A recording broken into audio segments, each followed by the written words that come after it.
आज हम एक ऐसी कहानी की बात करेंगे जो सुनने में नामुमकिन सी लगती है। एक ऐसे इंसान की कहानी जिसने सिर्फ अपनी इच्छा शक्ति के दम पर एक पूरे पहाड़ को झुका दिया। ये दृढ़ संकल्प की एक ऐसी मिसाल है जो हमें सोचने पर मजबूर कर देगी। मैं इस पहाड़ को तोड़कर रास्ता बनाऊंगा ताकि किसी और को मेरी तरह दर्द न सहना पड़े। सोचिए, ये सिर्फ शब्द नहीं थे, ये एक टूटे हुए दिल से निकली वो आवाज थी, वो प्रतिज्ञा थी जो आगे चलकर इतिहास बदलने वाली थी। तो कहानी की शुरुआत होती है एक आदमी और उसके सामने खड़े एक विशाल पहाड़ से। एक ऐसी बाधा जो देखने में सच में नामुमकिन लगती थी। ये कहानी है बिहार के गया जिले के गहलौर गांव की। यहाँ रहते थे एक बहुत ही साधारण से मजदूर, नाम था दशरथ मांझी। उनकी जिंदगी बिल्कुल आम थी, लेकिन उनके इरादे असाधारण होने वाले थे।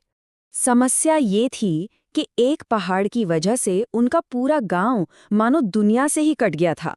सोचिए, अस्पताल जाना हो, बाजार जाना हो, हर जरूरी काम के लिए एक रोज की जंग लड़नी पड़ती थी। और ये जंग कितनी बड़ी थी? पूरे 55 किलोमीटर की।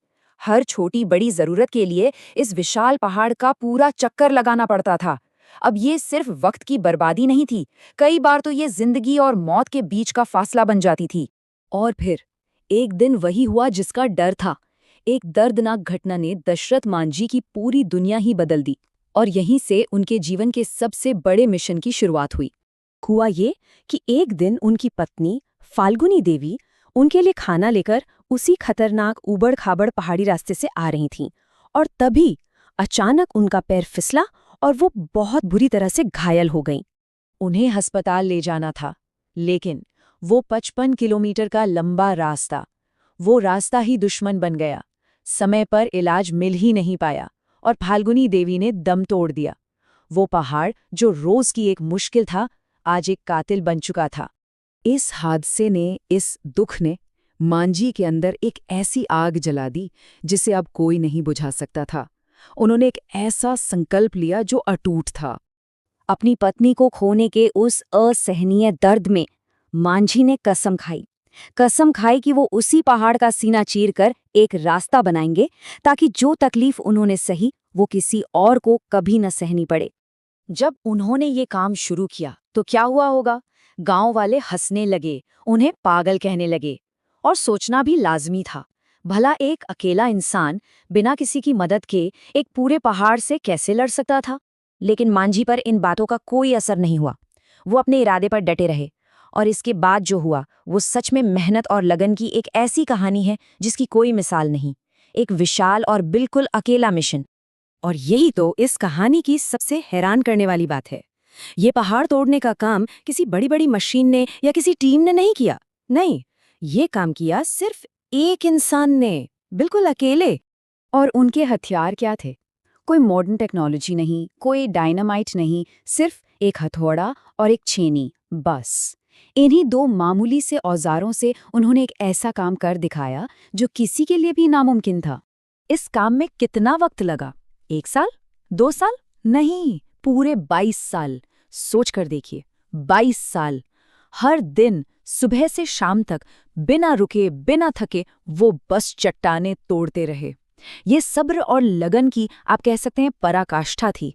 तो 22 साल की इस कड़ी तपस्या का नतीजा क्या निकला? नतीजा ये निकला कि आखिरकार उस विशाल पहाड़ को घुटने टेकने ही पड़े। मांझी की मेहनत ने क्या बदला? सब कुछ बदल दिया। जो सफर पहले 55 किलोमीटर का था, वो अब सिमटकर सिर्फ 15 किलोमीटर का रह गया। उन्होंने अपने गांव वालों की, आने वाली पीढ़ियों की जिंदगी बदल दी। और ये जो रास्ता उन्होंने अकेले अपने हाथों से बनाया, ये 110 मीटर लंबा था, 9 मीटर चौड़ा, और उन्होंने चट्टान को, पता है, 7.5 मीटर की गहराई तक काट डाला था। ये आंकड़े एक अकेले इंसान के फौलादी इरादों की गवाही देते हैं। आज दशरथ मांझी को हम सब माउंटेन मैन के नाम से जानते हैं, और उनकी ये विरासत हमें सिर्फ एक कहानी नहीं सुनाती, ये हमें दृढ़ता के बारे में बहुत कुछ सिखाती है। तो दशरथ मांझी की कहानी से हम क्या सीख सकते हैं? पहली बात, अगर इच्छा शक्ति मजबूत हो तो कोई भी मुश्किल बड़ी नहीं होती। दूसरी, कि मेहनत और सब्र से नामुमकिन को भी मुमकिन बनाया जा सकता है। और सबसे बड़ी बात, ये साबित होता है कि एक इंसान का संकल्प, एक अकेले इंसान का दृढ़ निश्चय कई लोगों की दुनिया बदल सकता है। कहते हैं ना, अगर सपने बड़े हों और हौसला मजबूत हो तो एक अकेला इंसान भी इतिहास बना सकता है। दशरथ मांझी की पूरी जिंदगी इस एक लाइन का सबसे बड़ा सबूत है। दशरथ मांझी की ये कहानी हमें अपने अंदर झांकने पर मजबूर करती है। ये एक सवाल छोड़ जाती है कि हमारे रास्ते में ऐसा कौन सा पहाड़ खड़ा है जिसे हम अपनी इच्छा शक्ति और मेहनत से हटा सकते हैं।